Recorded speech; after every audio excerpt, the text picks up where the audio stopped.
So ngayong umaga, ang title ng message na aking ibabahagi sa inyo ay 3 Keys to Reach Your Goals.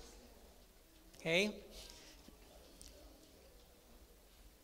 3 susi para tiyak na makamit natin ang ating mga layunin sa buhay. Taas ang kamay ng may mga goals sa kanyang buhay. Sabi ng ating text verse, Proverbs 16 verse 9. We plan the way we want to live, but only God makes us able to live it. Ulit, we plan the way we want to live, but only God makes us able to live it. Let us pray. Father God, maraming pong salamat. Amin pong ipinagkakatiwala sa inyo ang gawaing ito. Salamat sa inyong mga salita na muling magpapalakas sa amin, magdadagdag ng aming karunungan at tutulong sa amin para matahak namin ang landas upang makamit namin ang aming mga layunin, yung aming mga goals sa amin po mga buhay. We all have plans, Father God, pero naniniwala kami without your intervention, wala po, imposibleng makamit namin ang aming mga pangarap, ang aming mga layunin. Kaya hinihiling po namin, guide us, O Father God. We love you, thank you, Lord. In Jesus' name, amen. Praise God. We plan the way we want to live, but only God makes us able to live it. Church, we make plans. Amen ba? But the Lord directs our steps. Kailangan natin ang pagsama ng Diyos kasi hindi natin kita ang lahat. Ang kita lang natin ay ang hinaharap, ay ang ating kasalukuyang sitwasyon. Pero yung bukas, hindi pa natin alam. Kaya ang atin lang is to plan, to make plans. Mahalaga na tayo'y nagpaplano sapagkat doon naman natin makikita ang pagkilos ng Panginoon. O doon din makikita ni Lord yung ating pananampalataya sa Kanya. Amen ba? Ang isang taong nagpaplano ay nananampalataya na siya'y sasamahan ng Panginoon. Kasi yung isang taong walang plano, walang pangarap, walang gustong mangyari, parang suntok sa buwan ang kanyang buhay. Pero walang anak ng Diyos na hindi nagpaplano. Amen po ba? Praise God. Kaya sabi dito, yes, we make plans, but God ultimately controls the outcome. Tayo ang nagbabalak. Tayo yung nagpaplano. Tayo yung nag-iisip. Pero tandaan ho natin, si Lord lamang ang magpapatupad ng lahat ng yan. Amen ba? Kaya anong kailangan natin gawin? Make sure, plano pa lang, sa plano mo pa lang, nandun na si Lord. Ang pinakamahalagang sangkap na dapat kasama sa iyong pagpaplano ay ang Panginoong Diyos. Amen? Kasi kailangan natin ng wisdom na nagmumula sa Kanya para hindi lamang ito magsilbing, panaginip, kundi magkaroon ito ng katiyakan na ito'y maisa sa katuparan. At ang kailangan natin doon ay ang wisdom ng Panginoon, katalinuhan. Pag sinabing wisdom, ano ibig sabihin ito? Wisdom is the ability to execute things that aligns with God's will. Okay? That is wisdom. It is the ability to execute things that aligns with God's will. Hindi wisdom yung, alam mo yon, gagawin mo yung isang bagay pero wala doon si Lord. Yun ay fully iyo lang at galing lang sa mga wisdom na meron ang mundong ito. Pero iba pag meron kang divine wisdom. Divine wisdom is characterized by a deep understanding or truth. Malalim na pagkakaunawa doon sa katotohanan, doon sa righteousness or katuwiran ng ating Panginoon and the ability to make sound judgment. That is wisdom. It is a divine guidance and revelation mula sa Panginoon. Walang ganyan ang mga taong walang relasyon sa Diyos. Kaya ang mga anak ng Diyos may pribilehiyo para humingi ng wisdom kay Lord. Amen? May gusto kang gawin, may plano ka, may goal ka, then ask God for His wisdom. Amen? Kasi we are all prone to failure. Kasi hindi nga natin alam hindi ang lahat. Everybody say success. Success is accomplishments of goals in life. When we say success, ito ay accomplishment ng mga pangaro, ng mga layunin o mga goals mo sa buhay mo. Kapag ito'y nakakamit mo, that is already success. Kaya ang success ay hindi kinukuha ng isang biglaan. Ang success ay there is continuity pag ang usapan ay success. Okay? It is accomplishment of goals in life. Estudyante ka, anong goal mo ngayong year na ito? Gusto mo, of course, makatapos ka. Matapos mo itong grade na to para makapunta ka sa next level. That is your goal. Okay? At pag nakuha mo yon, that is already success. Pero dapat magtuloy. Dahil may goal ka ulit na susunod. Amen po ba? Kaya lahat ng goals natin, kapag nakamit na, pag pinagsama-sama mo, that is success. Amen ba? Yung pagpunta nyo rito, that is already success. Sabi mo sa katabi mo, congratulations. Why? Marami ang marami ang nag-isip. I want to go to church on Sunday. Di ba? Inisip nila na nung isang araw pupunta ako sa church, magsisimba ako. Pero hindi sila nagising ng maaga. Or napuyat sila dahil sa mga ibang iniisip nila. O kaya naman, umandar si Kata, di ba? Si Katamaran. Hindi nakapunta. Kaya yung pagpunta nyo rito, that is a decision na ginawa mo sa tulong ng Panginoon. Amen po ba? At dahil sa decision na sinabi, hindi, tatayo na ako, liligo na ako, magbibis na ako, pupunta ako sa church. Nandito ka ngayon. So, congratulations. You accomplish your one goal. To be with your seat, man. Beside your seat now. Sabi mo sa kanya, congratulations. Pinagpala ka talaga ni Lord. Amen. Amen? Praise God. So, sabi ng 16, yung ating text verse, 16 verse 9. We plan the way we want to live, but only God, everybody say, only God. Only God makes us able to live it. Kaya salamat sa Lord, naiintindihan natin na kailangan natin si Lord sa buhay natin. Sabi ng Bible, it is a foolishness to think na kaya mong mabuhay without the Lord. Amen. Isang kamangmangan para isipin ng isang taong kaya niyang i-manage ang buhay niya without the guidance of God. Na siya lang. Hindi. Kailangan natin si Lord. Everybody say, kailangan ko si Lord. So, let me give you 3 keys to reach your layunin or goal. Number 1, you need God's Spirit to empower you. Everybody say, Holy Spirit. I need you. Amen. Kaya yung song na yon, Come, Holy Spirit, I need you. Ang sarap niyan pag ikaw ay nagde-devotion, pag ikaw ay nagka-quiet time, kinakantahan mo si Lord niyan. Yung song na yun, hindi basta song. Amen? It's a desire. Okay? Yun talaga yung pinapakita mo kay Lord. Lord, I need you. Amen ba? So, the Holy Spirit is the most essential key o susi. Okay? Sabi ni Jesus, nung siya ay nag-resurrect na, okay?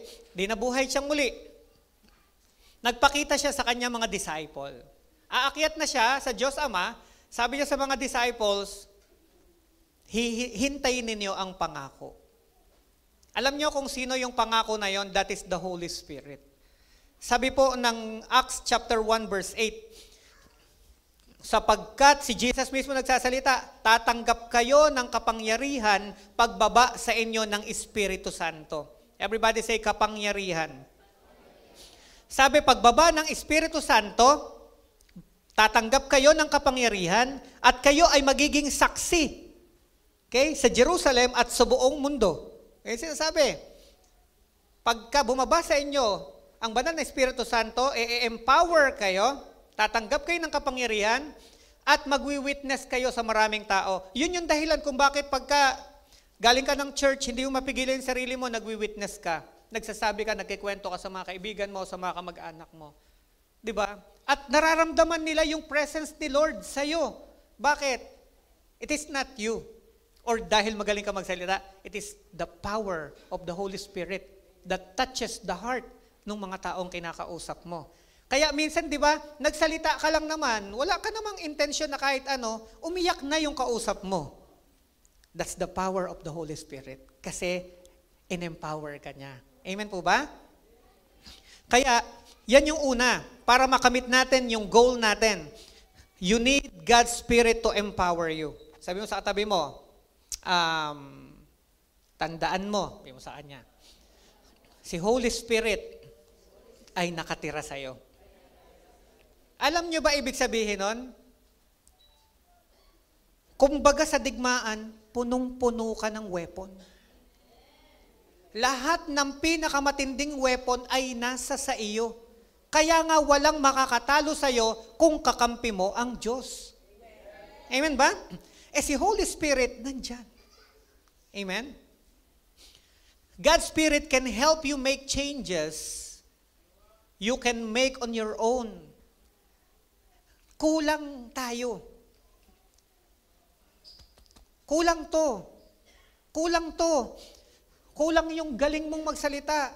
Kulang yung diskarte mo. Kulang yung talino mo. Without the intervention or the help of the Holy Spirit.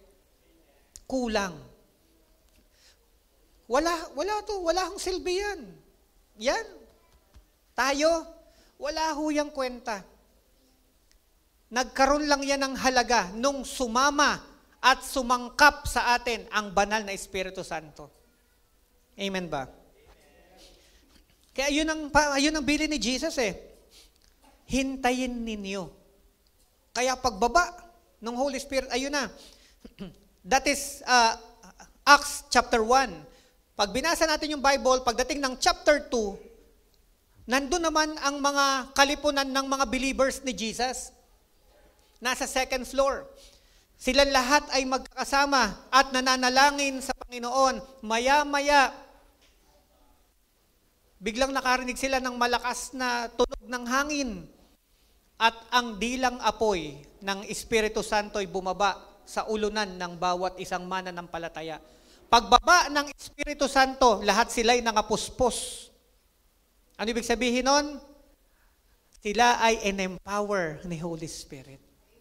Paglabas nila doon, anong kasunod? Pak! Sumabog na ang gospel ng Panginoong Hesukristo sa buong daigdig. At naabot na tayong mga Pilipino. Palakpakan natin si Lord. That's why you need God's Spirit to empower you. Amen? Kailangan natin ng empowerment ni Holy Spirit. Change is not the result of willpower, but God's power. Everybody say, sabihin natin, change is not the result of willpower, but God's power.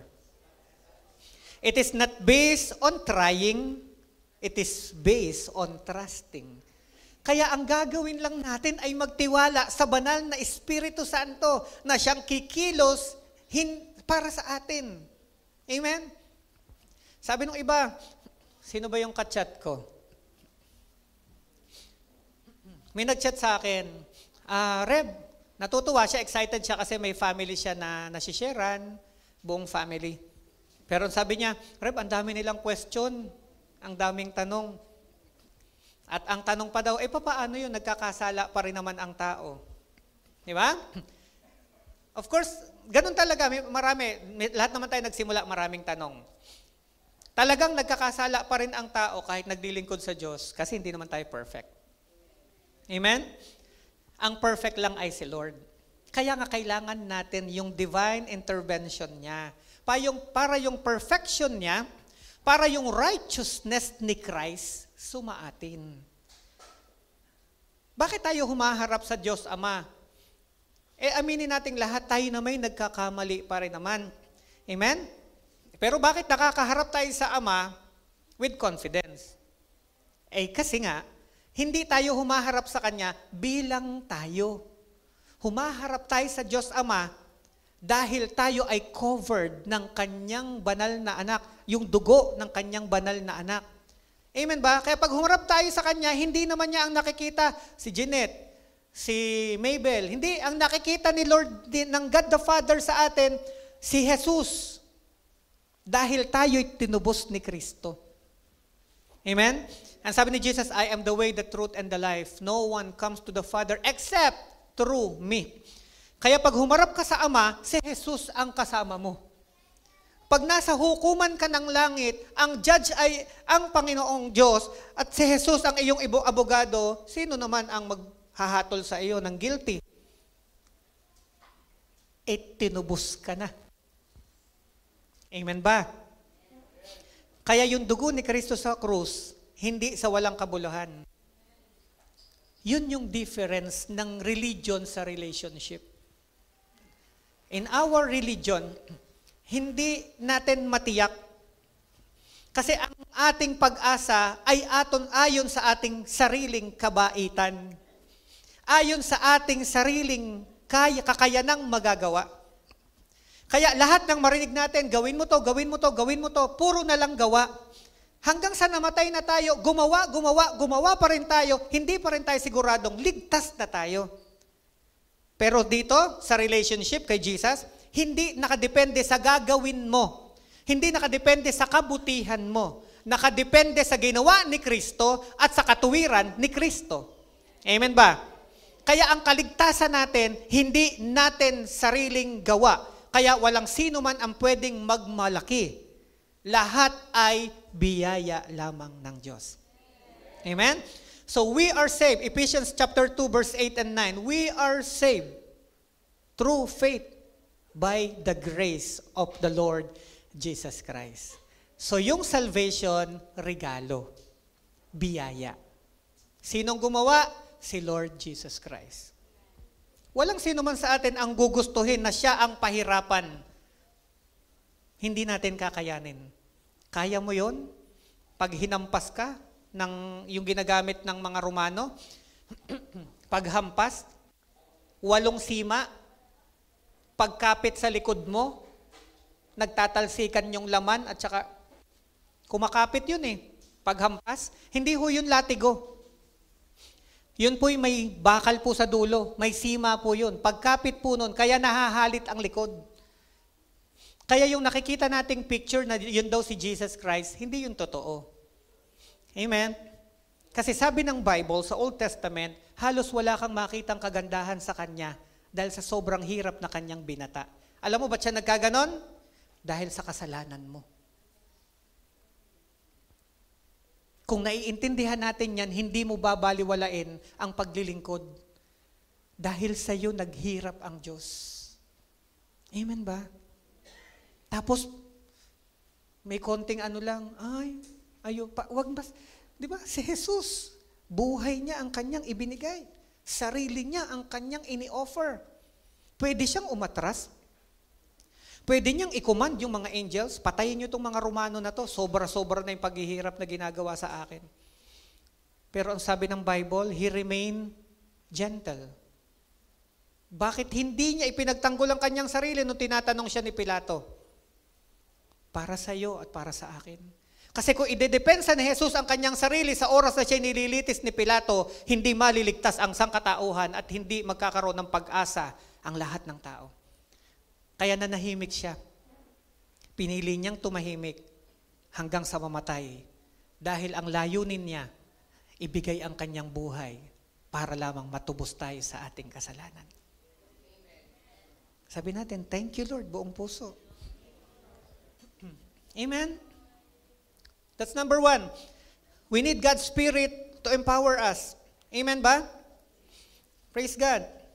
Zechariah 4 verse 6. You will not succeed by your own strength or by your own power, but by my Spirit, says the Lord all-powerful. Ang liwanag nito, hindi ka magtatagumpay sa sarili mong kalakasan, sa sarili mong kakayanan.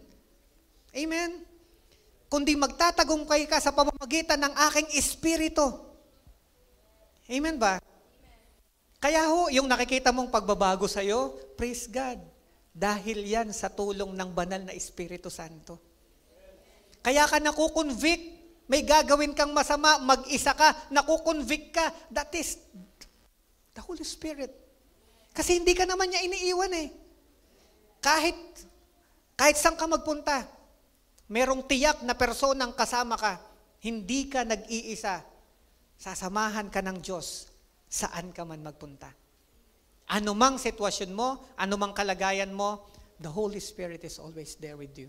Hindi ka niya iiwan. Hindi ka niya pababayaan. Amen. So without the intervention of the Holy Ghost, lahat ng plano, kahit gaano kaganda, kahit gaano kadami ang pera o pondo, hindi pa rin magtatagumpay. Bakit po ganito? Mukhang nagtagumpay lang. Iba ang totoong tagumpay na mula sa Panginoon. Amen ba? Second, tayo ay nasa pangalawa na, nung 3 keys, okay, to accomplish our goals. You need God's Word to guide you. The Bible is the owner's manual for life. The more you read it, study it, memorize it, and meditate on it, the more successful and fulfilled you're going to be. Kaya again, nakasalalay ang atin pong tagumpay, ang atin pong pag-unlad, ang atin pong yung pagiging prosperous and successful sa salita ng Diyos. Kailangan natin, we need God's Word to guide us, to enlighten us. Kasi maraming bagay sa buhay natin, hindi naman talaga natin alam. Huwag nating laging isipin, kaya natin, alam natin. No. Sabi ng ating tatay sa langit, parang, protective kasi siya. Anak, parang mga sa anak natin, ba't bawal tayo ng bawal? Huwag kang umakyat dyan. Tatakbo, huwag kang tumakbo. Diba? Minsan inisip ko rin, bawal talaga ako ng bawal sa mga bata. Sa anak ko, parang wala na silang gagawin, uupo na lang yata. Pero ganun protective kasi tayo, parang si God the Father. Kaya tayo sinasabihan, binibigyan niya tayo ng warning. Huwag yan, huwag to, huwag ganito. Diba? Sa maraming paraan, pinaparamdam ni Lord na parang may mga paghadlang siya. Amen? Inaalisan ka niya ng peace of mind doon sa gusto mong gawin. Biglang okay na, bigla na lang aatras yung kausap mo. Iniingatan ka ni Lord Hindi mo alam kung, di ba, kung bakit niya ginagawa yun, pero laging para sa ikabubuti natin yon. Amen ba? Again, kailangan natin ng Word of God. Psalm 119, verse 105. Ano sabi hindi yata na ilagay ni Otep yan. Idagdag nyo na lang po sa notes. Psalm 119, verse 105. God's Word is a lamp unto my feet and a guide unto my path. Okay? Ang salita ng Diyos daw ay nagsisilbing lampara, nagsisilbing liwanag sa atin pong mga landas. Alam nyo yung journey natin, bilang mga naglilingkod sa Panginoon, sa mundong ito, ang journey natin ay katulad ng paglalakad sa gitna ng pilapil. Siguro hindi naintindihan na ng mga youth, ay mga elders na lang natin. Yung mga senior na lang. Sa gitna ng pilapil, sa gitna ng bukiran, paggabi na, di ba sobrang dilim? So ang dadaanan mo lang doon, yung mismong gilid lang na parang gantong kalaki, doon sa bukid. Pag madilim, mayat maya ang laglag doon, laglag sa putik. Di ba? Kasi wala. Ang salita daw ng Diyos ay parang flashlight. Kita mo yung dadaanan mo. Kita mo na ang mahirap nung kita mo na yung dadaanan mo, malalaglag ka pa. Ang tawag doon sinadya. Amen ba? Kaya ang kasalanan nating hindi pa nakilala si Kristo, Hindi natin, of course, sinadya din. Kasi dahil, di ba? Pero iba kasi nung nagkaroon ka ng knowledge sa truth, na alam mo na, kita mo na, nagpalaglag ka pa. Amen ba? Kaya yung Word of God nagsisilbing liwanag. Lord, kalooban mo ba to? Di magbabasa ka ng Bible. Do not yoke. Di ba, nabasa nyo? Huwag kayong makikipamatok sa mga hindi mananampalataya.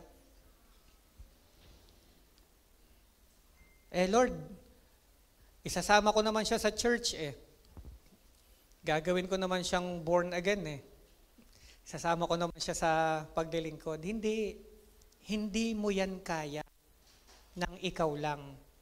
Kaya huwag mong hayaang mangibabaw yung iyong emotion sa salita ng Diyos. Marami na ang napahamak dahil ang inuna ay emosyon. Lord, eto na yung project na hinihintay ko. Yan na nga yung project na hinihintay mo. Kaso nga, maraming nangyayari. May mga nag-aaway, may mga masisira ang may mga taong matatamaan, masasaktan, tapos mapipilitan ka pa magsinungaling. Lord, bigay mo na to sa akin, bigay mo na to sa akin. So papasok ngayon doon yung, dahil mabait si Lord, papayagan ka. Sige. Ang tawag doon, permissive will. Pero kung nakinig ka, ang tawag doon, perfect will. Kaya marami pumapasok sa permissive will. Kala natin, sabihin, ikikwento pa sa mga kapatiran, pinayagan ako ni Lord. Di ba? Bakit pinayagan? Of course, di ka naman niya pipigilan sige. Pero humanda ka sa consequences noon. Amen ba? Kaya marami, mga kabataan, nasa church, lumaki sa church, pinanganak sa church, diba? Nanay nila ay mga active sa church, tapos nakipag-boyfriend sa mga unbelievers. Sinabi na ng Bible, huwag kayong relasyon sa mga unbelievers. Pinilit pa rin. Tapos, ang problem nun, dahil unbeliever yon, believer siya, wala siyang boundary. Ikaw alam mo yung tama at mali. Siya walang alam na tama at mali. Emotion. Tapos masyado kayong close sa isa't isa. Nagsosolo pa kayong dalawa. Pumasok ngayon si Satanas, maagang buntis. Diba? Marami. Tapos, papasok ngayon, ayan na. Dahil siyempre, unbeliever naman siya. Wala naman choice. Kakasal ko pa rin naman kayo. Diba? Kasi nandun naman yun sa rules ng PSA. Basta yung isa, member ng church, kahit yung isa hindi. Ikakasal ko pa rin kayo. Pero pagka kayo na lang sa bahay, inyo na yan. Dahil unbeliever yung lalaki, huwag kang magtaka na hindi kayo magkakaroon ng maraming pagtatalo. Huwag kang magtaka kung ba't marami kayong lalabas na hindi pagkakaintindihan. Okay? Huwag kayong magtaka kung bakit darating ang panahon. Ayan na yan. Bakit? Again, unbeliever yan, believer ka. Kaya marami po akong nakausap, dati nang nasa church, na wala sa church nung nag-asawa. Kasi nag-asawa ng unbeliever. Amen ba? Hindi ko sinasadyang masabi ko yon, pero siguro gusto lang ni Lord marinig natin yon. Amen po ba? Para maingatan tayo. So we need the Word of God. So ang salita ng Diyos hindi lang natin dapat pinapakinggan, hindi lang natin dapat binabasa, dapat sinasabuhay natin. Amen po ba? Di ba si Joshua, okay? Si Joshua po, after ni Moses, si Joshua yung successor. Okay? Ngayon, sabi ni Lord sa kanya, Joshua, ikaw na yung mangunguna sa bansang Israel o sa aking bayan para pumasok sa promised land. So malaking trabaho yon. Hindi yun basta-basta. Kaya binigay ni Lord sa kanya yung Joshua 1 verse 8. The book of the law shall not depart from your mouth. Kita nyo? Ang binigay ni Lord sa kanya kay Joshua, na gabay ay Biblia. Salita ng Diyos na hindi daw dapat mawala sa kanyang mga labi. Okay? But you shall meditate on it day and night. kung meron kang pakakaisip-isipin, Joshua, as a leader, para pangunahan ang aking piniling bayan, lagi mong iisipin yung aking mga utos. Okay? Ano pa sabi? So that you may be careful to do according to all that is written in it. Kailangan mong i-meditate ang isang bagay. If you want to accomplish things, especially your goals, kailangan mong isip-isipin. Kailangan mo palaging isipin. Amen po ba? Kailangang minimeditate mo. Kailangan natin ang salita ng Diyos na magbibigay ng liwanag sa atin. Para ano? So that you may be careful to do according to all that is written in it. For then, tingnan niyo yung promise, you will make your way prosperous. And then you will achieve success. Amen ba? Sa word of God talaga eh. Doon sa salita ng Diyos. At dinagdagan pa niya ng verse 9. Okay? Ano sabi niya? Doon, doon kay Joshua at sa mga Israelites, be strong and be courageous. Okay? Assurance ito na si Lord ay sasama sa kanila. For I am with you wherever you go. Very clear eh. Sabi ni Lord sa kanila, sasamahan ko kayo saan man kayo magpunta. Just be strong and courageous. Bakit? Kasi nakakatakot yung yung pinapagawa ni Lord sa kanya. Hindi biro. Minsan sa buhay natin may mga bagay na, Lord, bibitawan ko ba to? Lord, ibibreak ko na ba tong tao na to? Lord, lalayuan ko na ba to? Gawin mo kung hinihingi ng Panginoon. At ang sabi ni Lord, huwag ka matakot. Be strong and courageous, for I am with you wherever you go. San ka man pumunta, tandaan mo, ang tagumpay ay hindi sa kung sino ang dapat mong makasama. Ang tagumpay ay nakasalalay kung tiyak mong ang Diyos ang iyong kasama. Nakita niyo hiningi ni Lord kay Abraham si Isaac. Kasi masyado nang enjoy si Abraham kay Isaac. Love na love ko to. Ang tagal ko tong inintay. Mahal na mahal ko. Mahal na mahal, di ba? So yung Isaac na yun, pwedeng boyfriend mo ngayon. Pwedeng ka-live-in mo ngayon. Yung Isaac na yan, pwedeng yan yung trabaho mo ngayon. Pwedeng yan yung negosyo mo ngayon. Ano mang bagay na nagpapalayo sa iyo sa Panginoon at nauuna mo kaysa sa Diyos, that is your Isaac. Hinihingi ni Lord yan. Para ano? Para i-test sinong mas mahal mo. Yang blessing na binigay ko sa iyo o ako na pinagmumulan ng blessing. Ano ginawa ni Abraham? Hindi na nag-isip. Pagkagising, pumunta na kagad. Dinala ang kanyang anak. Inihandog sa Panginoon. Tinaas ang kanyang kutsilyo. Sasaksakin na si Isaac. Shh! Nagulat si Jam. Huwag mo nang ituloy, Abraham. Nalalaman ko na ngayon na ako ay mahal mo. Pag may hiningi si Lord, hindi naman niya kukuhanan ka para saktan ka. Titingnan lang niya kung mahal mo pa siya. Amen ba? Kaya minsan, tama na. Alam niyo na yan. Amen po ba? I love you with the love of the Lord. Amen? Number 3 na. Okay? Pero naintindihan na po natin, ha? Amen? Number 2. You need God's Word to guide you. So yung Bible ay hindi lamang pang-display. Yan po ay binabasa. Number 3. You need God's people to support you. In accomplishing our goal, pinapaunawa ni Lord, hindi pwede ang mag-isa. Kaya nga nung makita niya si Adan, at alam niyang mahihirapan si Adam na gawin ang kanyang tungkulin, si Lord na nag-isip kailangan nito ng kasama. Pinatulog si Adan, ginawa si Eva, paggising ni Adan, nandyan na si Eva. Sino nagdala kay Adan? Kay Eva, si Lord. Kaya yung mga single dyan, 40 ka na, relax lang. Matulog ka muna. Paggising mo, baka nandyan na si Eva. Anong ibig ko sabihin? Si Lord ang nagtatakda. Amen ba? May mga kamag-anak kami sa probinsya eh. Talagang may mga kaya. Nagpapahanap talaga ng mapapangasawa. Wala pa rin mahanap eh.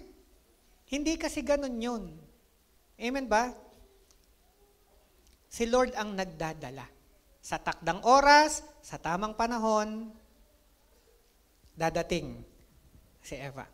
Pero punta tayo dito. We need God's people. Or you need God's people to support you. Everybody say, God's people. Diba? Binigyan ng diin. Ang kailangan mo o kailangan mo ng ng mga kapatiran, kasama sa church, mga God-fearing people, yun daw ang kailangan natin para ma-accomplish natin yung goal natin.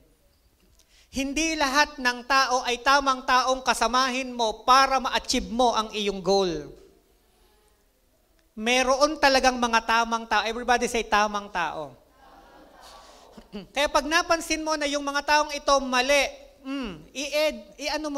i-delete mo na. Kasi mapapahamak ka. Amen ba? Kaya tinuturuan ng Panginoon ang mga anak ng Diyos na, di ba, sa pamagitan ng gabay ng ating Panginoon, sinasabi niya, ito ang tamang kasama.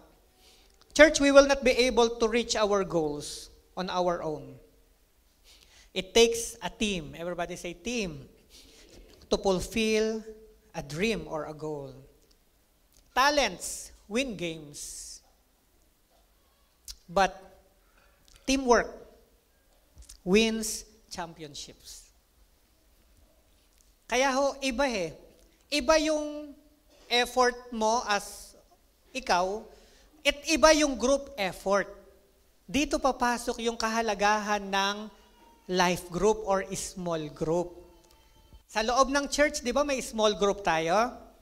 Yung small group na yan po ay siya yung pamilya mo sa loob ng church mo. Diyan mo masasabi yung mga hurts mo, yung mga malalalim na, yung mga secrets mo, diyan. Sa leader mo, kasi small group lang yan. Hindi mo pwedeng sabihin yan sa kabuuan ng congregation. Doon lang sa small group mo yan. Doon nyo lang pag-uusapan yan. Bakit? Alam mo, naniniwala ako na ang maturity at yung growth natin sa spiritual, hindi natin makukuha na regular lang tayong sumisimba. Kailangan natin ng small group. Kaya may mga leader tayo.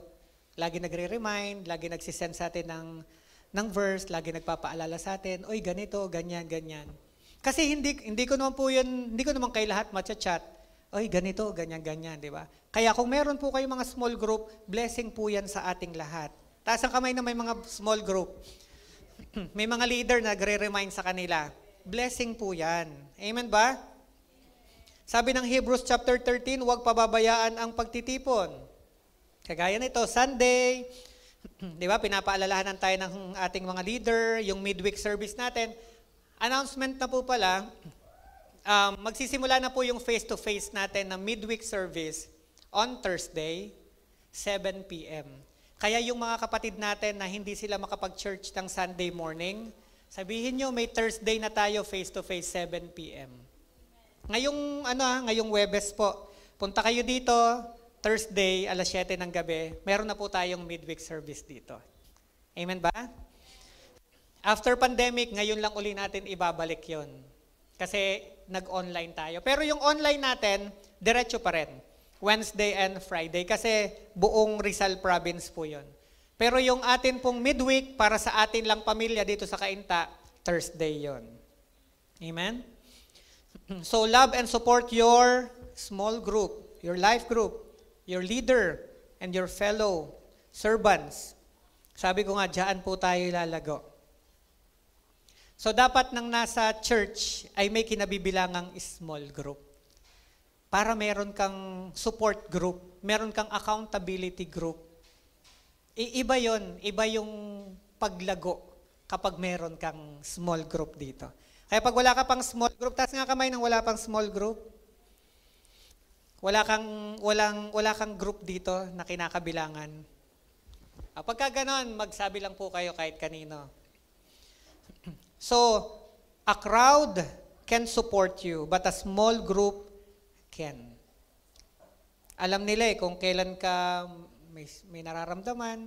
Natutuwa nga ako kasi minsan galing ako ng munisipyo, kausap ko si Mayor, pagbaba ko, punta ako ng parking, may nakasalubong ako ng mga kapatiran natin, mga leader. O saan ka galing? Dito po sa Takano. Kasi dinalaw ko si ganito. Diba malaking bagay po yun? At sino ang makakasupport sa atin pagdating sa mga ganyang bagay? Yung leader natin, yung small group leader natin. Yung mga kasama natin. Amen ba? Tapos nagulat ako, may mga nagtutulungan, nag-aambagan sila. Bakit? Ganyan-ganyan. Kinikwento na lang nila. Ganon po ka-importante. Kasi nga, kaya pinapaliit para mas maging effective tayo eh. Amen ba? Ecclesiastes 4 verse 12. By yourself, you're unprotected. With your friend, you can face the worst. Kita niyo yan? Yung nakasulat? Antindi niyan. Pag ikaw lang, ang dali mong pasukin, ang dali mong patamaan ng kaaway. Why? You're unprotected. Kaya ang mga kapatiran natin, ang small group natin, ang leader natin, ang pastor natin, lahat yan ay, shield. Spiritual shield. Spiritual wall na nagpo-protect sa atin. Kaya wag nating basta-bastahin yung mga kapatid natin. Yung prayer niya para sa'yo, may protection mo yon. Yung small group mo, lahat sila, yung prayer nila sa'yo, protection yon. Yung buong church mo, nagpe-pray para sa'yo, that is to protect you. And your pastor, that is to protect. Kaya yung dami ng mga yan, ng mga tao, godly people na nakasurround sa'yo, yan din ang kapal nung shield mo. Amen ba? Amen? Kaya, no one, kung meron tayong nabasa na no one is an island, di ba? Ganon din. No Christian is an island. Hindi pwedeng mag-grow ang isang Kristiyano nang walang leader, nang walang small group, walang church. Kaya kailangan natin ang isa't isa. We need each other. Sabi mo sa kanya, I need you. Amen? So by yourself, you're unprotected. With a friend, you can face the worst. Kayang-kaya mo yan. Amen. Kaya salamat sa mga taong ginagamit ni Lord para tayo ay ipag-pray. Can you round up a third?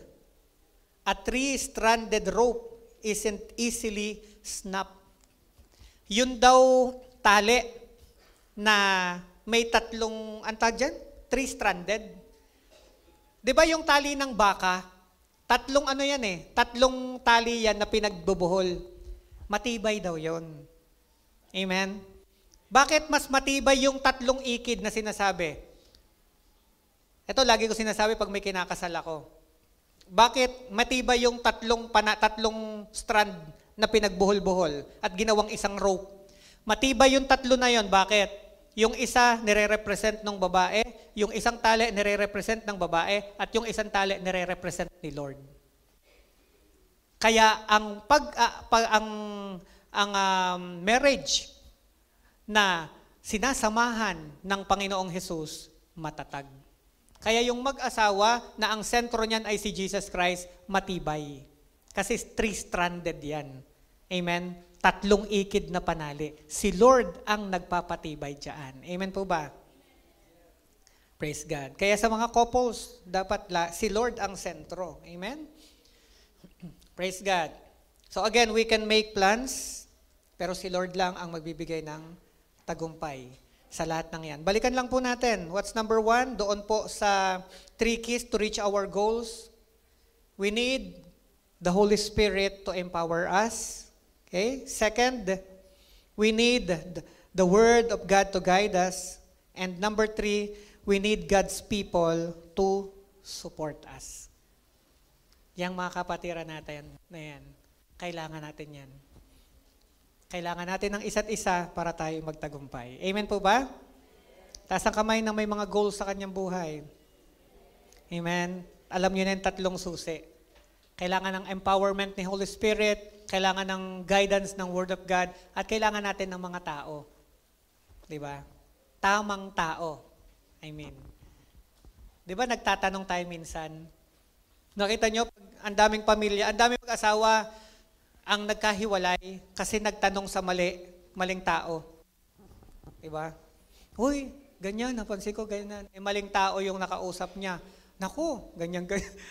Di lalong nasira yung kanilang pagsasama.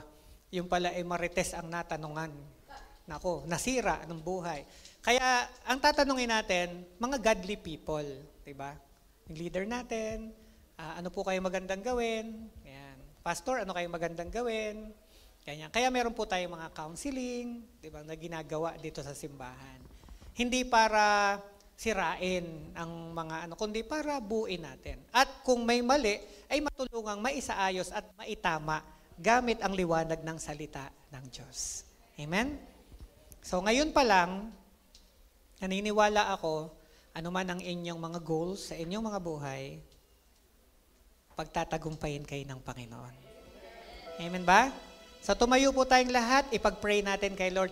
Pagpikit mo, mayroong pinaalala at pinakita si Lord na mali doon sa prosesong ginagawa mo, hingi mo lang ng sorry. Okay? Close your eyes, mga kapatid. Habang nakapikit ka, di ba, meron kang mga minimithi, may hinahangad ka sa buhay mo.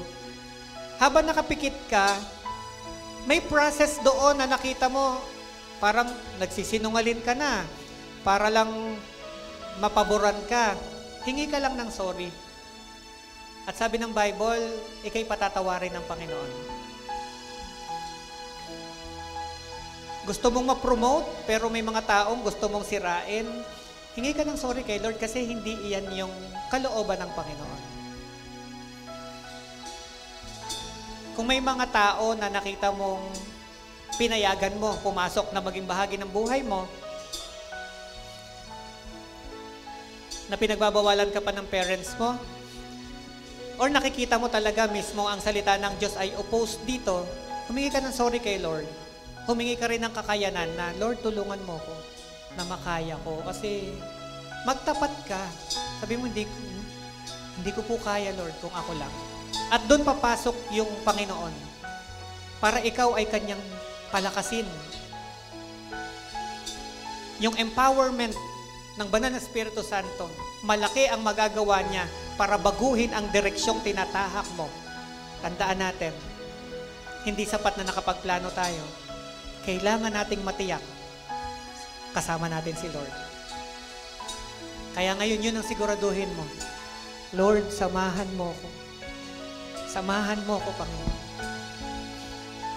Lord, we are now declaring our dependence to you. Asang-asa lang kaming lahat sa iyo. Patawarin mo kami sa mga panahon at pagkakataon na inisip namin, kaya na namin. Tulungan mo po kami na maging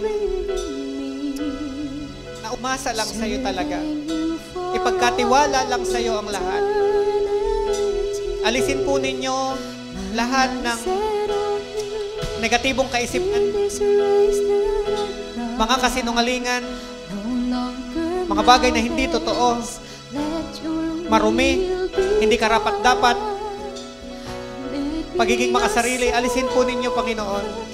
Tulungan mo po kami, Lord God, na matutong umasa at magtiwala lamang sa gagawin mo sa amin. Turuan mo kami na maghintay. Turuan mo kaming mahalin ka pa. Turuan mo kaming unahin ka. Turuan mo kaming piliin ka. Turuan mo kaming magdesisyon ng tama. Ilayo mo kami sa mga maling tao. Dalhin mo kami sa mga tamang tao. At dalhin mo naman kami upang itama ang mga taong ito sa pamagitan ng puso na compassionate, Lord God. We ask and pray sa mga kamag-anak namin na hindi pa namin kasama sa church, Lord. Lagyan mo kami ng burden na maipag-pray sila. Nalapitan namin sila because our purpose is to bring them to you, Lord God. Salamat po. Salamat po.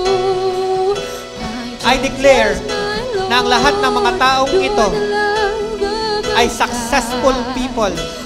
They are prosperous. Dahil ikaw, Panginoon, ang kanilang patnubay. Ikaw ang kanilang gabay. Ikaw ang nagpapalakas. Ikaw ang tumutulong. Marami pong salamat. This time, worship the Lord. Hallelujah. No longer my ways, let your will be done. Make me a servant, my heart's ever true. Clinging to the cross, I'll follow you.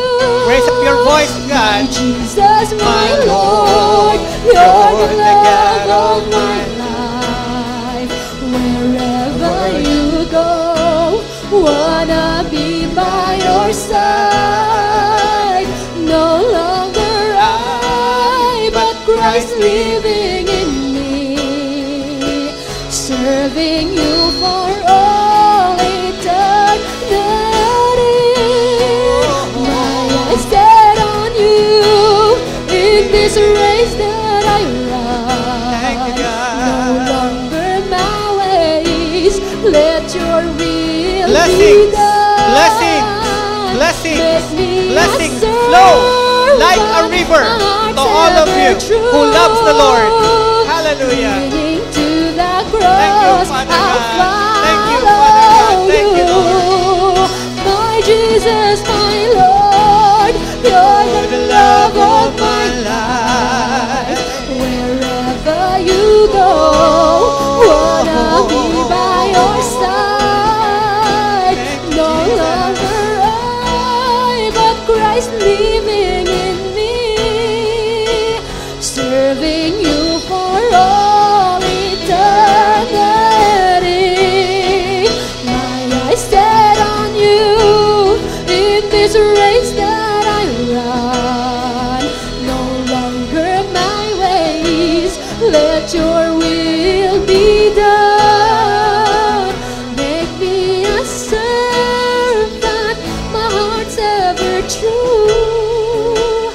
Clinging to the cross, I'll follow you. I'll follow you. Sabihin natin, Panginoon, maraming salamat po sa pagmamahal mo sa akin. Inaalay ko sa iyo ang buhay ko. Ikaw ang aking lakas. Ikaw lang ang aking tagumpay. Salamat sa biyaya mo. Sa pangalan ng Panginoong Yesus. Ang lahat na nagmamahal sa Lord, lahat ay magsabi ng Amen. Praise God.